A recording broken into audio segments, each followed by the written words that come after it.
tafsir Jalalain surah An-Nisa ya, ayat ke 80, mayuti Rasul.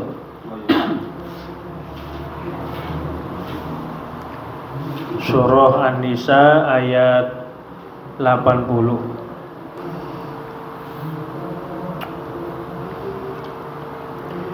A'udzu billahi minasy syaithanir rajim. May yuti'ir rasul faqad ata'a Allah wa man tawalla fama arsalnaka 'alaihim hafidha wa yaquluna ta'ah fa idza barazu min 'indika bayyata ta'ifatum minhum min indika bayyata ta'ifatum minhum ghairal ladzi taqul wallahu yaktubu ma yubayyitun fa'arid anhum wa tawakkal 'ala Allah wa kafa billahi wakila afala yatadabbaruna al-Qur'an walau kana min 'indi ghairillahi lawajadu fi ikhtilafan katsira wa idza ja'ahum amrun minal amni awil khawfi adza'u bih walau radduhu ila rasuli wa ila ulil amri minhum wa ila ulil amri minhum la'alimahu allazina yastanbitunahu minhum walaula fadlullahi alaikum wa rahmatuhu lattaba'tumus syaitana illa qalila. Surah An-Nisa ayat 80. Bismillahirrahmanirrahim. May yuti'ir rasula faqad ata'a Allah. May yuti'ir rasul, barang siapa yang taat kepada Rasul, faqad ata'a Allah, maka sungguh dia telah taat kepada Allah. Wa man tawalla, dan barang siapa yang berpaling, a'radha, yakni dia berpaling, an ta'atihi, dari taat kepada Allah, fala yuhimunaka, maka tidaklah membingungkan kepadamu. Fama arsalnaka 'alaihim hafidha, fama, maka tidak, arsalnaka, kami mengutusmu wahai Muhammad, 'alaihim, atas mereka, hafizon, sebagai penjaga. Hafizon, yakni sebagai penjaga, li'a'malihim, pada amal-amal mereka. Bal naziron, tetapi sebagai pemberi peringatan. Wa ilaina, dan kepada kami, amruhum, urusan mereka. Panujazihim, maka kami akan membalas mereka. Wahada, dan inilah ayat qoblal amri, yaitu sebelum merintah, bil qitali, dengan peperangan. Titik. Surah An-Nisa ayat 80, mayyuti'ir rasul, siapa orang yang taat kepada Rasul, maka sungguh dia itu telah taat kepada Allah. Artinya apa? Di mana-mana ada orang taat kepada Rasul, udah pasti dia taat kepada Allah. Kenapa? Karena Rasul itu adalah utusannya. Secara otomatis dia akan taat kepada Allah. Nggak mungkin, nggak ada ceritanya orang yang taat kepada Rasul kemudian dia durhaka kepada Allah. Nah, itu nggak sejalan. Maka sudah pasti orang yang taat kepada Rasul pastilah dia taat kepada Allah. Maka ayatnya faqat atau Allah, maka sungguh dia telah taat kepada Allah. Nah, di situ ada huruf qad. Qad itu disebutnya huruf tahqiq, menyatakan sungguh bahwa dia taat kepada Allah. Wa man tawalla, sebaliknya, dan barang siapa yang berpaling. Berpaling artinya antaatihi, yaitu menjauhi taat kepada Allah. Nah, an di situ di samping disebut huruf jar, tapi mengandung makna mujawazah. Mujawazah itu artinya menjauhi taatnya kepada Allah.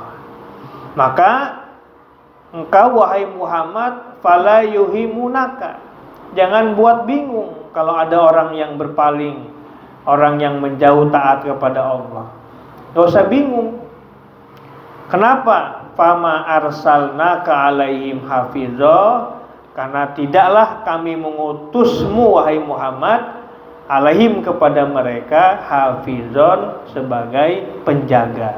Artinya ada orang yang berpaling dari taat kepada Allah. Engkau wahai Muhammad sebagai Rasulullah jangan bingung. Kenapa? Karena engkau diutus itu bukan untuk menjagai amal mereka. Kenapa? Karena engkau diutus itu sebagai nadhiron, yaitu sebagai pemberi peringatan. Yang taat kepada Allah, alhamdulillah. Yang tidak taat, kamu jangan kecewa, wahai Muhammad. Sama kayak kita juga. Ketika ada orang diajak pengajian, diajak ibadah, kalau kita bukan sebagai nadhiron, maka kita akan kecewa, akan putus asa. Kalau sudah disampaikan, sudah diberitahu, cukup. Karena kita ini bukan penjaga amal mereka, tapi kita ini sebagai nadhiron, yaitu sebagai pemberi peringatan. Jadi nggak usah kecewa, yang penting artinya sudah disampaikan. Nah, kalau seandainya kita itu sebagai hafizon, sebagai penjaga amal mereka, maka secara otomatis kita akan kecewa dan akan putus asa. Seakan-akan dakwah pengajiannya itu, ajakan untuk ibadah itu tidak berhasil. Akhirnya putus asa gitu.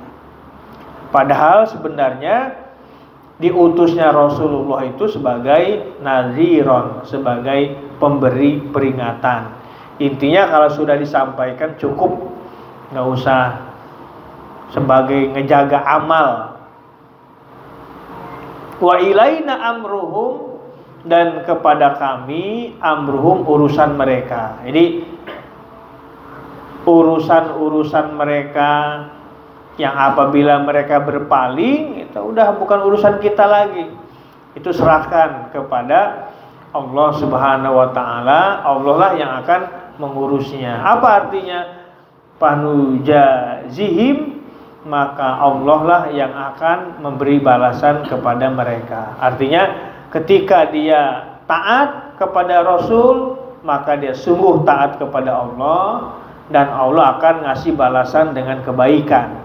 Sebaliknya, kalau dia waman tawalla, dia berpaling, Allah juga akan memberi balasan sesuai dengan amal mereka. Itu yang dimaksud ayat may yuti'ir rasula faqad ata Allah wa man tawalla fama arsalnaka alaihim hafizun.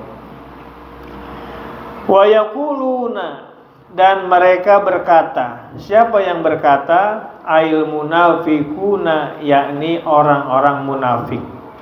Idza ja'uka, tatkala mereka datang kepadamu wahai Muhammad.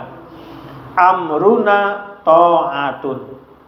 Amruna, urusan kami, ta'atun, adalah taat, laka, kepadamu.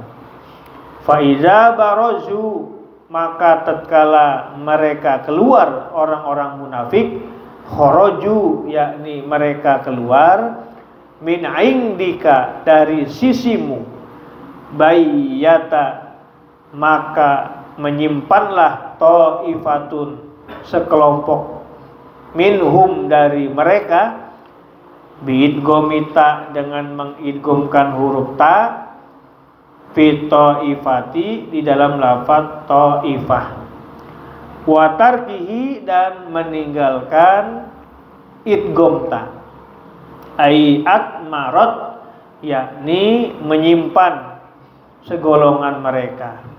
Ghairul ladzi, selain yang takulu, mereka takulu, yang ta'ifah berkata, laka, kepadamu, fi hudurika, di dalam hadir kepadamu, minat ta'ati, dari ketaatan, ai isyanika, yakni durhaka kepadamu. Wallahu, dan Allah, yaktubu, Allah akan mencatat, Allah akan menulis, ya'muru, yakni Allah akan memerintahkan, bikat bima yubayyitun, dengan mencatat sesuatu yang mereka menyimpannya, fi sohaifihim, di dalam lembaran-lembaran kertasnya mereka, liujazu, supaya mereka dibalas, alaihi, atas ma yubayyitun, perkara yang mereka simpan. Fa'arid, maka berpalinglah engkau wahai Muhammad, anhum, dari mereka, bisafhi, dengan memberi maaf, fatawakal, dan engkau bertawakal, alallahi, kepada Allah, sik, yakni engkau berserah diri, bihi, dengan Allah, fa'inahu, maka sesungguhnya Allah, kafika, yang mencukupkan engkau, wa kafa, dan cukuplah, billahi, kepada Allah, wakilan, sebagai penyerahan, mufawwadon, yakni yang diserahkan, yang dipasrahkan, ilahi, kepada Allah. Titik. Kemudian ayat berikutnya, ayat 81, wa yaquluna, orang-orang munafik itu seraya mereka akan berkata bagaimana? Tatkala mereka datang kepadamu, ketika di hadapanmu, mereka itu akan mengatakan, amruna ta'atun, urusan kami adalah taat, laka, kepadamu. Itu orang munafik. Kalau di depan, di hadapan, maka mereka akan mengatakan, amruna ta'atun, urusan kami adalah taat kepadamu. Tetapi ketika mereka keluar artinya tidak hadir, tidak berhadapan dengan engkau wahai Nabi Muhammad keluar dari sisimu, maka sekelompok mereka akan menyimpan bagaimana? Ghairul ladzi taqulu, selain yang mereka katakan kepadamu. Artinya ketika mereka itu tidak di hadapan dirimu, tidak hadir di hadapan dirimu, maka mereka itu isyanika, maka mereka itu akan durhaka, berpaling kepada dirimu. Nah, itu orang munafik. Ya, orang munafik itu di depannya seakan-akan taat, nurut, tapi malah di belakang adalah mendurhakai. Tapi jangan khawatir, kenapa? Wallahu yaktubu ma yubayyitun. Allah akan mencatat, menulis apa-apa yang mereka simpan. Tergantung niatnya. Nah, bagaimana kalau berhadapan seperti orang seperti itu? Maka kata Allah, fa'arid anhum wa tawakkal 'alallah. Maka berpalinglah kamu kepada mereka, orang-orang munafik, dengan cara bagaimana? Bisofhi, dengan cara tetap memberi maaf. Jadi nggak usah dongkol, nggak usah egois, nggak usah marah menghadapi orang-orang munafik itu. Walaupun di depannya dia seakan-akan taat, padahal di belakang dia mendurhakai. Tapi kata Allah, fa'arid anhum, berpaling aja kepada mereka, tapi bisofhi, dengan cara tetap memberi maaf. Wa tawakkal 'alallah. Kemudian setelah itu tawakal, berserah diri kepada Allah. Kenapa? Karena Allah lah kafika, karena Allah lah yang akan memberi kecukupan kepada dirimu. Wa kafa billahi wakila, dan cukuplah kepada Allah adalah tempat untuk kita berserah diri. Jadi pelajaran buat kita ketika menghadapi orang yang seperti itu, di hadapan kita seakan-akan dia taat, tapi malah di belakangnya dia isyan, durhaka, jangan khawatir. Tetap itu menjadi catatan mereka kalau memang punya sifat seperti itu. Yang penting ketika udah tahu, maka kata Allah, fa'arid anhum, berpaling aja kepada mereka, tapi dengan cara baik, bisofi, dengan cara memberi maaf, tetap diberi maaf. Setelah itu baru tawakal, berserah diri kepada Allah, karena Allah lah yang kafika, yang memberi kecukupan kepada dirimu, dan cukuplah kepada Allah sebagai tempat untuk berserah diri. Nah, itu pelajaran ayat 81. Afala yatadabbarun, apakah mereka itu tidak bertadabbur? Apakah mereka tidak berpikir? Orang-orang munafik itu kenapa enggak berpikir, enggak bertadabbur? Ya ta'ammaluna, yakni mereka berpikir Al-Qur'ana, akan Al-Qur'an, wama, dan sesuatu fihi, di dalam Al-Qur'an, minal ma'anil badi'ati, dari makna-makna yang indah. Badi'ah itu maknanya indah, sesuatu yang langka. Walaupun ada Al-Qur'an itu min indi ghairillah, dari sisi selain Allah, lawajadu, maka mereka akan mendapatkan fihi, di dalam Al-Qur'an, ikhtilafan katsira, ikhtilaf yang banyak. Apa ikhtilaf itu? Perselisihan yang banyak, pertentangan yang banyak. Tanaqudun, yakni perselisihan. Fi ma'anihi, di dalam makna-maknanya Al-Qur'an, wa tabayyunan, dan perbedaan, fi nazamihi, di dalam susunannya Al-Qur'an. Titik. Kemudian Orang-orang munafik yang tadi itu, ini yang dituju orang munafik, tapi sebenarnya untuk kita juga. Apa untuk kitanya? Afala yatadabbarunal Qur'an. Apakah mereka tidak mau bertadabur, tidak mau mikir? Ini tadabur itu jangan dibahasai dengan hanya membaca ayat-ayat kauniyah, yaitu ayat-ayat yang berkaitan dengan fisik seperti gunung, laut dan sebagainya. Begitu juga Al-Quran suruh kita tadaburin, suruh kita pikirin. Tadabur bagaimana? Tadabur tentang wa ma fihi minal ma'anil badi'ah, yaitu dalam Al-Quran itu ada makna-makna yang indah, yang susah kita pahami.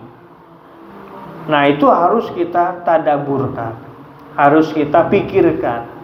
Selama ini kita mentadabur itu banyak prioritasnya kepada alam, mentadabur gunung, mentadabur pantai, mentadabur laut, tapi kadang-kadang melupakan mentadabur makna-makna Al-Quran yang indah itu, yang banyak kita melupakannya.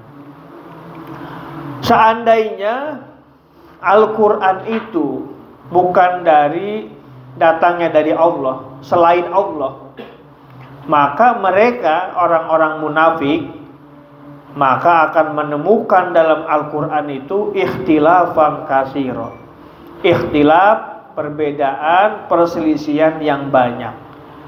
Bagaimana? Perselisihan tentang makna-makna Al-Quran dan perbedaan di dalam nazomnya Al-Quran.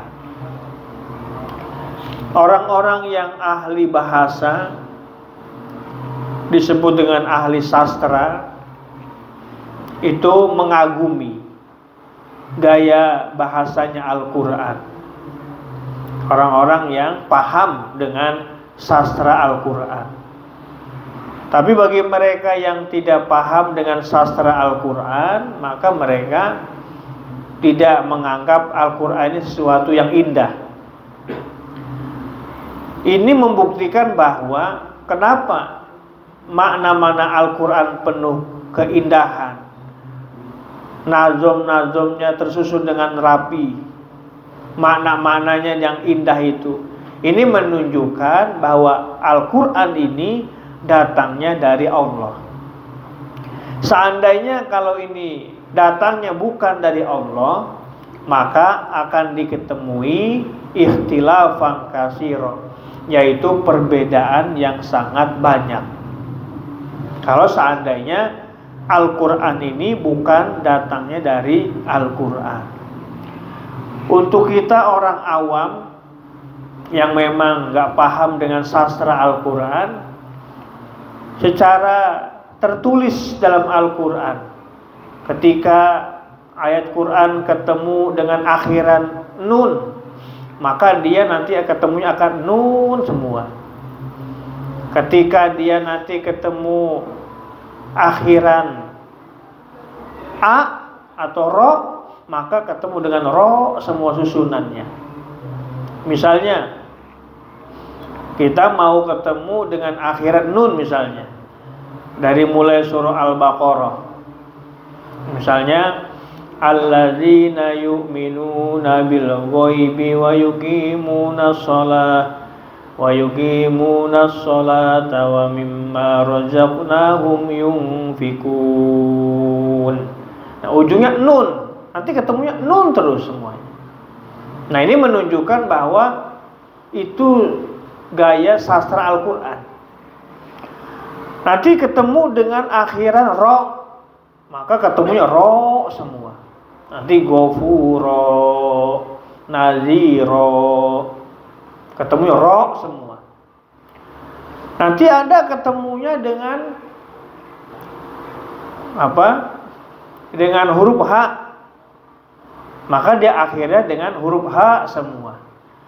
Nah, itulah menunjukkan bahwa gaya sastra Quran. Nah itu baru ditinjau dari sudut apa? Ditinjau dari sudut yaitu kalimat, belum makna secara dalamnya. Maka kita nanti akan mengkaji keindahan di dalam bahasa Al-Quran. Contoh misalnya, ketika Al-Quran membicarakan tentang mati, mati itu lafadznya ada 4 dalam Al-Quran. Pertama disebut dengan lafadz atau kata al-maut. Al-maut maknanya mati. Ada lagi makna mati itu lafadznya disebut dengan ajal. Ajal maknanya mati. Ada lagi maknanya mati tapi lafadznya adalah wafat. Wafat maknanya mati. Kemudian ada lagi mati lafadznya disebut dengan rujuk. Rujuk itu artinya kembali kepada Allah. Maknanya mati juga. Jadi arti mati lafadznya beda. Mati lafadznya beda. Ada yang tadi bahasanya al-maut, ada yang bahasanya wafat, ada bahasanya ajal, ada bahasanya rujuk. Nah itu dari sudut kata, sudut lafaz. Menyebut baik, baik itu dalam bahasa Qur'annya dengan hasanah. Selain dari hasanah, khair, maknanya sama-sama baik. Hasanah maknanya baik, khair juga maknanya baik. Nah itu keindahan ditinjau dari lafaz itu, baru lafaz aja. Kedua tadi dari susunan kalimat. Nah belum makna, belum makna. Nah ini artinya apa? Artinya bahwa Al-Quran itu betul-betul datangnya dari Allah. Maka kita disuruh afala yatadabbarunal Qur'an.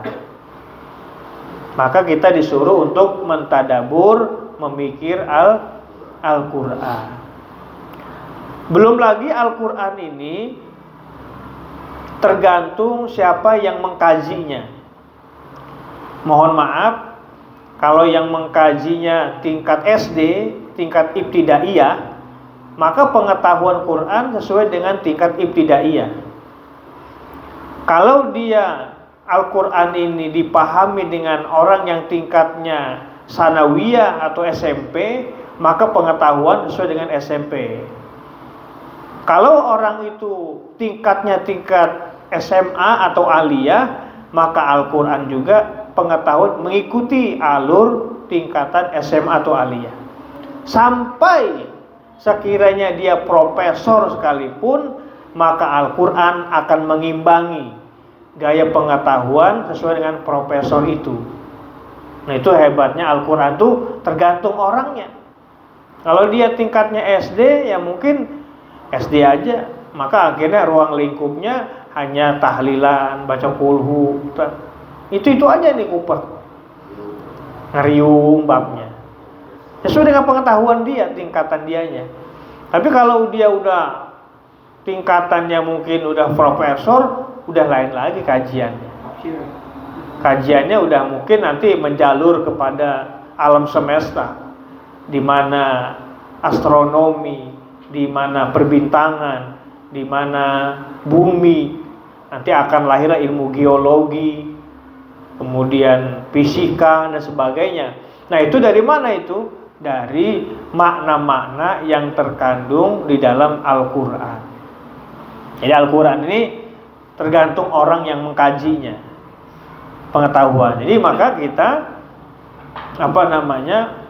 jangan heran, jangan aneh kalau pemahamannya beda-beda itu artinya di mana orang tergantung orang memahami Al-Quran tersebut,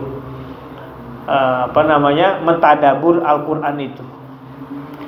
Nah, ini membuktikan bahwa Al-Quran itu adalah datangnya dari Allah.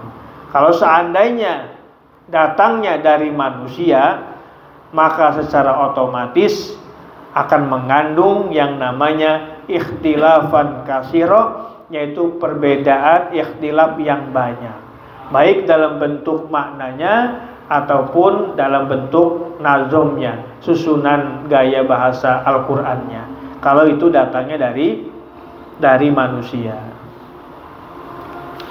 Nah, itu pelajaran kita pada malam hari ini. Insya Allah nanti akan kita lanjut pada ayat berikutnya. Wa idza ja'ahum amrun minal amni awil khaufi adza'u bi. Jadi kesimpulannya, pertama, orang yang taat kepada Rasul maka secara otomatis dia taat kepada Allah. Sebaliknya, siapa orang yang berpaling menjauhi taat kepada Allah, maka orang yang ngajak taat kepada Allah jangan bingung, jangan bimbang. Kenapa? Karena diutusnya Rasulullah Muhammad bukan untuk menjaga amal, tapi sebagai naziron, sebagai pemberi peringatan. Adapun urusannya taat kepada Allah atau berpaling, itu urusannya kembali kepada Allah. Jikalau saja mereka taat kepada Allah, maka secara otomatis Allah akan memberi pahala kepadanya. Tapi sebaliknya, kalau dia berpaling, tentunya Allah akan memberi balasan siksa kepada mereka. Kemudian yang kedua, orang-orang munafik itu ketika berhadapan dengan orang beriman, dia akan mengatakan taat. Tapi begitu dia tidak hadir, maka dia menyimpan perkataan bahwa dia berpaling kepada orang beriman, artinya durhaka. Tapi yakin bahwa Allah akan mencatat apa-apa yang mereka simpan dalam hatinya. Ketika menghadapi orang seperti itu, bagaimana solusinya? Solusinya adalah berpaling, tapi tetap dengan cara memberi maaf. Kemudian bertawakal kepada Allah, dan cukuplah Allah sebagai wakilan, sebagai penyerahan diri. Yang ketiga, kita disuruh untuk mentadabur Al-Quran. Kenapa disuruh mentadabur Al-Quran itu? Karena di dalam Al-Quran itu ada makna-makna yang indah, yang mungkin butuh kajian-kajian. Ini menunjukkan bahwa Al-Quran itu datangnya dari Allah. Tapi sebaliknya, kalau Al-Quran itu datangnya selain dari Allah, maka dia akan mengandung ikhtilafan katsira, ikhtilaf yang banyak. Maka kita meyakini bahwa Al-Quran ini adalah datangnya dari Allah Subhanahu wa Ta'ala. Itu kesimpulan kita pada malam hari ini.